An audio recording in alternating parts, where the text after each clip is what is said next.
이번 디모데 수련의 주제가 하나님의 때였는데 같은 주제로 우리 성도님들과도 좀 나눴으면 좋겠다는 생각이 있어서 오늘 함께 말씀을 나눠보려고 합니다. 우리가 하나님의 때다, 하나님의 시간이다라고 하면은 나를 통해서 하나님께서 일하시고 하나님의 뜻을 이루시고 하나님께서 영광을 받으시는 그런 시간, 그런 때를 의미하는데, 우리가 여기서 가장 많이 실수하는 게 뭐냐면은 그 하나님의 때가 우리 눈에 가시적으로 어떤 성과로 보여야, 그때야 비로소 그게 하나님의 때라고 생각한다 하는 거예요. 뭔가 열매가 나타나야 되고 눈에 보이는 성과가 있어야 되고 어떤 상황의 역전, 그런 변화가 있어야 하나님의 때라고 생각한다 하는 거예요. 예를 들면 어떤 무명의 탤런트가 오랜 기간 고생하고 수고하다가 드디어 이제 뜬 거예요. 그래서 어떤 시상식에서 상을 받으면서 이 모든 영광을 하나님께 돌려드립니다 라고 할 때 사람들은 그때가 하나님의 때다, 하나님의 시간이다 라고 생각을 한다 하는 거죠. 왜 이런 실수를 하게 되냐면은 우리가 하나님의 시간, 하나님의 때를 우리 중심으로 생각하기 때문에 그렇다 하는 거예요. 내가 뭔가 해내는 순간, 내 인생의 드라마에 내가 주인공이 되어야만 그때가 바로 하나님의 때라는 착각을 한다 하는 것이죠. 그러나 여러분, 하나님의 때, 하나님의 시간이라는 것은요, 말 그대로 하나님의 시간이에요. 여기서 핵심은 하나님의 주권입니다. 하나님께서 하나님의 뜻대로 하나님의 방식을 통하여서 하나님의 일을 이루는 시간, 하나님께서 하나님의 일을 하시는 순간이 바로 하나님의 때다 하는 거죠. 이제 그 모르드게라는 사람이 이 포로로 끌려가서, 유대인인데 잘 나갔어요 한때. 근데 뭐라고 해, 고인물들의 어떤 시기를 받아가지고, 하만이라는 사람이 시기를 받아서 이스라엘 백성들이 크게 위험을 당하게 되죠. 그때 이 모르드게가 에스더에게 가서, 왕께 가서 이 상황을 알리고 간청하라고, 이 상황에 대하여서 알리고 이스라엘 백성을 구원하라고 그렇게 얘기를 합니다. 그때 사실은 그 에스더가 왕 앞에 나가면 죽을 수도 있어요. 왜냐하면 왕이 부르기 전에 왕을 찾아가면 죽임을 당합니다. 굉장히 위험한 일이에요. 근데도 모르드게가 뭐라고 말하냐면은 이 때를 위함인 줄 어떻게 알겠느냐, 하나님께서 지금 하나님의 때에 하나님의 일을 하시려고 하는 것인지 네가 어떻게 알겠느냐. 그러니까 내가 에스더가 지금 뭔가 왕비가 되고 잘 나가서 하나님의 때가 아니고, 자기 목이 달아날 수 있는 그런 위험한 순간으로 내가 들어가야 한다 할지라도 그때가 하나님의 때일 수 있다 하는 거예요. 예수님께서 겟세마네 동산에서 기도하실 때 아버지의 뜻대로 하옵소서, 그러니까 예수님께서 하나님께 온전히 자기의 삶과 자기의 생명과 자기의 어떤 모든 것을 내어드릴 때, 그 주권을 하나님께로 이양할 때, 그때가 하나님의 때다 하는 거죠. 그래서 예수님께서는 십자가를 향해서 걸어가신 거예요. 그러니까 예수님은 십자가에 못 박히시고 철저히 고통당하시고 죽임을 당하시는데, 그 순간이 바로 하나님의 때다 하는 것이죠. 그러니까 우리가 생각하는 것처럼 우리 인생에 있어서 뭔가 꽃봉오리가 피는 그런 절정의 순간이 하나님의 때가 아니라, 하나님께서 하나님의 뜻대로 내 인생을 어떤 처분에 맡기시든지, 내 삶이 곤두박질 치든지, 내 삶이 완전히 박살이 나든지 초라해지든지 상관없이 하나님께서 하나님의 주권을 가지고 하나님의 뜻대로 역사하시는 그 시간이 바로 하나님의 때다 하는 거죠. 그래도 우리가 뭔가 하나님을 위해 충성하려고 할 때 당장의 어떤 결과가 보이지 않으면 조급해질 수 있습니다. 그러나 예수님께서 말씀하신 것처럼 많은 선지자들이 이때를 보려고 하였으나 보지 못하였다, 그렇게 얘기를 합니다. 그러니까 선지자들이 보고 싶어 하는 그런 때가 있었으나 보지 못했다. 여러분, 이 선지자들은요, 하나님을 위해서 목숨을 바친 사람들, 순교한 사람들이고 자기 삶을 철저히 하나님께 내어드린 사람들이에요. 그러나 원하는 대로 되지 않았습니다. 보고 싶어 했으나 보지 못했어요. 그러니까 우리의 때와 하나님의 때는 다르게 흘러간다 하는 거죠. 모세는 자기가 모든 것을 할 수 있는 그런 능력 있고 힘이 있고 젊고 튼튼할 때 하나님을 위해서, 이스라엘 민족을 위해서 뭔가 하려고 했지만은 하나님의 때는 그때가 아니었고 초라해지고 모든 것을 잃어버린, 이제는 더 이상 아무것도 할 수 없을 것 같다는 그 시간에, 그 순간에 하나님께서는 하나님의 일을 시작하셨다 하는 거예요. 삼손의 삶을 예를 들면요, 삼손의 삶을 통해서 하나님께서 가장 크게 영광 받으시는 순간은 언제였냐면은, 삼손이 힘 있고 잘 나갈 때, 막 사람들 때려 죽이고 할 때, 막 뼈다귀로 막 사람들 죽이고 할 때가 아니라 마지막 죽는 순간에, 그때 삼손이 한 모든 삶의 어떤 업적보다도 더 큰 일을 행하게 되고 하나님이 영광을 받으신다 하는 거예요. 여러분, 우리가 마음에 새겨야 될 것은 뭐냐면은, 하나님은 그 누구에 의해서도 제약을 받지 않으신다 하는 거예요. 하나님께서는 하나님의 일을 하나님의 때에 반드시 하신다 하는 거죠. 우리의 무능함이나 우리의 부족함이나 혹은 우리의 죄 때문에, 우리의 초라한 삶 때문에 하나님께서 하나님의 뜻을 이루시는데 방해받는 것이 아니다 하는 것입니다. 하나님은 자신의 영광을 그 누구에게도 빼앗기지 않으시는 분이신 것을 믿으시기 바랍니다. 이사야 42장 8절에 보면, 나는 여호와라, 이는 내 이름이라, 나는 내 영광을 다른 자에게, 내 찬송을 우상에게 주지 아니하리라. 그러니까 하나님은 자기 영광을 그 누구에게도 빼앗기지 않으시는 분이시기 때문에 스스로 영광을 쟁취하시는 분이시고 항상 영광 받으시는 분이시고 그 영광으로 충만한 분이시기 때문에, 여러분들의 삶이 초라한들, 여러분들의 인생에서 실패한들, 여러분들이 하나님께 드릴 게 없다 할지라도 하나님의 영광에는 조금도 훼손이 되지 않는다 하는 것입니다. 하나님은 여전히 가장 크신 분이시고 모든 영광을 받으시는 분이시다 하는 것이죠. 심지어 여러분이 하나님을 떠나간다 한들, 반대한다 하더라도 하나님은 그의 뜻을 이루시는데 아무런 방해를 받지 않으시고 오히려 그 일을 통해서도 하나님은 영광을 받으신다 하는 것입니다. 대표적인 사례가 요나입니다. 요나. 여러분, 요나는 이제 불순종의 대명사죠. 하나님께서 가라 하셨는데 숨었고 도망갔고 피했습니다.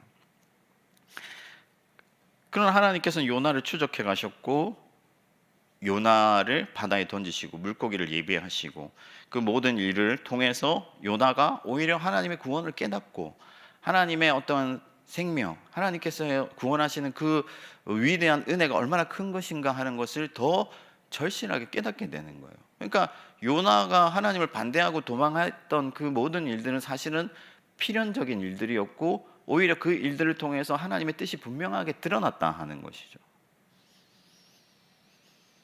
하나님은 요나의 불순종에도 불구하고 마침내 자신의 뜻을 이루실 뿐만 아니라 하나님의 뜻을 나타내시고 영광을 받으신다 하는 겁니다. 게다가 여러분, 우리가 꼭 기억해야 될 사실이 있는데, 그게 뭐냐면 하나님은 우리와 동행하는 분이시지 우리의 고용주가 아니다 하는 거예요. 우리가 종이고 하나님은 주인이시기 때문에 어떤 사람들은 우리가 마치 고용되어서 그냥 하나님을 위해서 노역하는 자처럼 그렇게 생각을 하는데 그렇지 않다 하는 거예요. 하나님은 우리의 아버지이기도 하시다. 그래서 하나님은 우리의 삶을 받으시는 분이시고 우리의 마음과 우리의 중심을 받으시는 분이시지 우리가 이루어낸 어떤 성과를 통해서 그것을 계산하여 따지시는 분이 아니시다 하는 거예요. 여러분들이 하나님을 향한 갈망, 하나님을 향한 그 마음, 사랑, 그리고 인생을 살아가면서 갈팡질팡 이리저리 흔들리기도 하지만 때때로 유혹을 받기도 하지만 결국에는 하나님을 택하고 하나님을 선택하고 하나님께로 돌아갈 때 하나님은 그 순간순간을 기뻐하시고 그것을 예배로 받으신다 하는 거죠. 어린아이가 여러분 첫 걸음마를 하잖아요. 태어나가지고. 저도 아이가 셋 있는데 아이들이 첫 걸음마 하던 그런 순간들이 떠오르는데, 첫 걸음마를 하는데 어떤 영상을 보니까 아기가 벽을 짚고 서 있다가 갑자기 엄마 쪽으로 몇 걸음 떼서 걸어오니까 그 엄마가 막 뛸 듯이 기뻐하는, 박수 치면서 막 발을 구르고 막 난리가 난 거죠. 근데 여러분, 5만 집의 아기들 다 걷지 않습니까? 근데도 그렇게 좋다 하는 거예요. 여러분, 하나님이 여러분들의 삶을 그렇게 받으신다 하는 거예요. 뭔가 대단한 일을 해서 여러분들을 사랑하시고 여러분들의 시간과 여러분들의 삶을 받으시는 것이 아니라, 그것을 하나님의 때로 하나님의 시간으로 받으시는 것이 아니라, 여러분들의 그 아무나 하는 그 걸음마 같은 그 순간에도 하나님을 선택하고 하나님께 순종하고 하나님을 예배하고 하나님을 기뻐할 때 하나님은 그 삶을 받으신다 하는 것이죠. 그러니 내 삶이 내 기대와 다르고 내가 어떤 성과를 내지 못했다고 할지라도 실망할 필요가 없다 하는 것입니다. 하나님 부르시는 그날까지 계속해서 하나님 안에서 몸부림치면서 살아가는 거예요. 또한 여러분, 하나님이 내 삶에 어떤 성과를 나타내지 아니하시고 내 삶에 어떤 큰 변화를 일으키시지 않는다고 해서 하나님이 일하시지 않는다라는 착각을 해서는 안 된다 하는 거죠. 여러분, 창세기 40장 1절을 보면은요, 요셉이 형통하다 이렇게 돼 있는데, 그때 왕의 술 맡은 자와 떡 굽는 자가 왕께 범죄하였다는 기록이 있습니다. 요셉은 지금 옥에 갇혀 있고 그 신하들은 왕의 궁정에 있어요. 너무나 멀리 있어요. 극과 극의 삶을 살고 있습니다. 근데 이 사람들이 범죄했어요. 근데 이들이 범죄한 것이 여러분 요셉과 무슨 상관이 있을까요? 요셉이 살아가는 그 시간 속에서, 그 공간 속에서는 전혀 상관없는 일이고 의미 없는 일이지만 하나님은 이 둘을 요셉이 있는 옥으로 보내려고 일하고 계신다 하는 거예요. 우리의 눈에 보이지 않는다고 해서 하나님이 일하시지 않는 것이 아니다 하는 것이죠. 하나님은 여러분들의 삶 가운데서 충만하게 일하고 계신다 하는 것입니다. 뿐만 아니라 여러분, 요셉이 그들의 꿈을 해석해주고 2년이라는 시간이 그냥 흘러갔어요. 그냥 흘러갔음에도 불구하고 그것이 그렇게 끝날 줄 알았는데, 그것으로 아무 일도 일어나지 않을 줄 알았는데 그게 아니었다는 것이죠. 하나님은 그 틈과 그 틈과 그 틈 사이를 다 메우고 계시는 거예요. 결국에는 요셉이 왕 앞에 불려가게 되는 것이죠. 여러분, 하나님께서 여러분들을 괜히 하나님의 사람으로 부르신 것이 아니라는 것을 믿으시기 바랍니다. 하나님은 여러분들의 머리카락까지도 세고 계시고, 하나님은 여러분들의 삶에 철저히 개입하고 계시고, 아무것도 드러나지 아니하는 그 순간에도 하나님은 충만하게 성실하게 일하고 계신다는 것을 믿으시기 바랍니다. 그것이 하나님의 때고 하나님이 일하시는 시간입니다. 그러면 여러분, 우리 삶에 하나님께서는 언제 우리의 시간들을 사용하시는가? 자꾸만 우리가 어떤 시점을 생각하면요, 계속해서 오해에 오해를 낳게 돼요. 그러니까 언제일까? 타이밍에 대해서 생각을 하는 거죠. 제 목사가 언제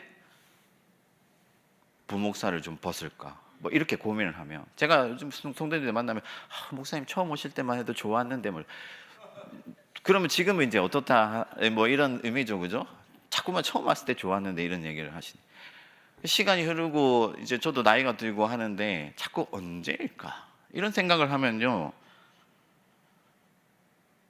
오해를 하게 되고 시험에 들게 되는 것인데, 여러분, 그 타이밍이라는 것은 예수님의 제자들이 언제입니까? 물어봤을 때 예수님께서 뭐라고 하시냐면, 그것은 하나님의 소관이다.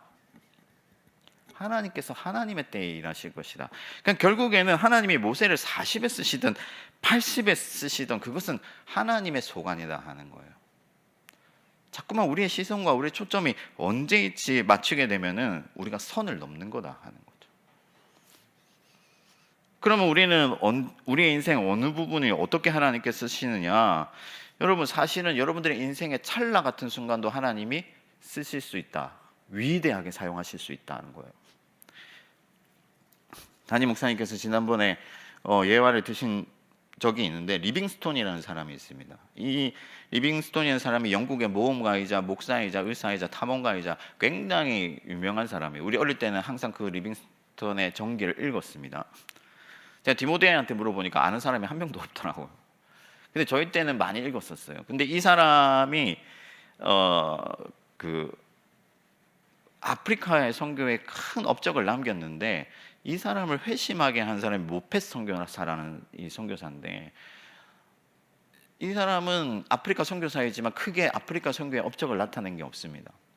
그럼에도 불구하고 아프리카로 사람들을 초청하는 사역을 열심히 했는데, 할아버지 할머니들만 다 모여있는 그 순간에 누가 아프리카로 갈 수가 있겠어요? 할아버지 할머니들 뿐인데, 교회에 설교하는데.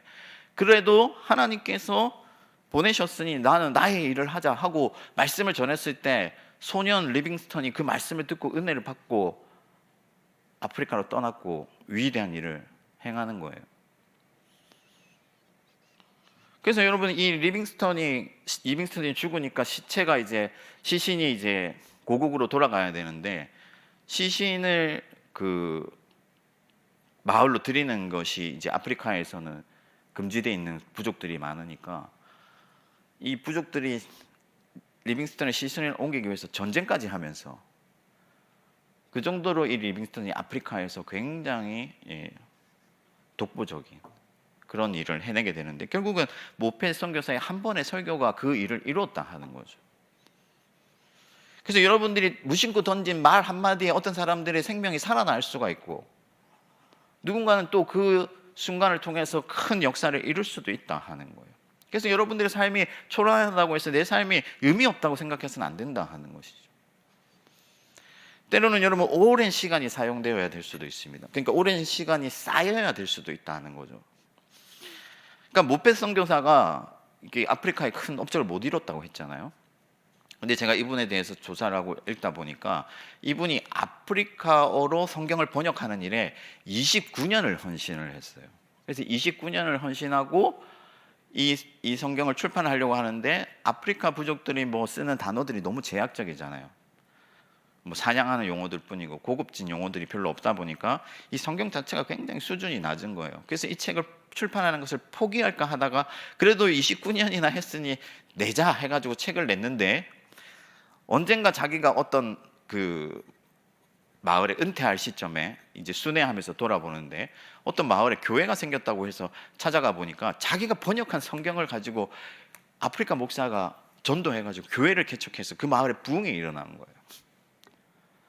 29년 동안 이게 의미가 있을까? 아무것도 아닌 것 같은데, 그리고 29년이 끝난 이후에도 이것을 출판할까 말까 고민할 정도로 보잘것없는 자기의 시간들이었다고 생각했지만, 하나님은 그것을 통해서, 그것이 겹겹이 쌓였을 때 하나님 그것을 통해서 일하신다 하는 거죠. 때로는 여러분, 우리가 어떤 사건을 경험하고도 한참을 기다려야 될 때도 있습니다. 다윗이 골리앗을 이겼잖아요. 아시죠? 모르세요? 다윗이 골리앗을 이겼어요. 이겼는데 이 사건이 여러분, 세상 사람들도 다 알만한, 그러니까 전 세계 사람들이 알고 있는 그런 위대한 사건인데, 다윗이 그런 사건을 일으키고 나서 곧바로 왕이 된 게 아니에요. 22년이라는 시간이 지나서야 왕의 자리에 오를 수가 있었단 말이죠.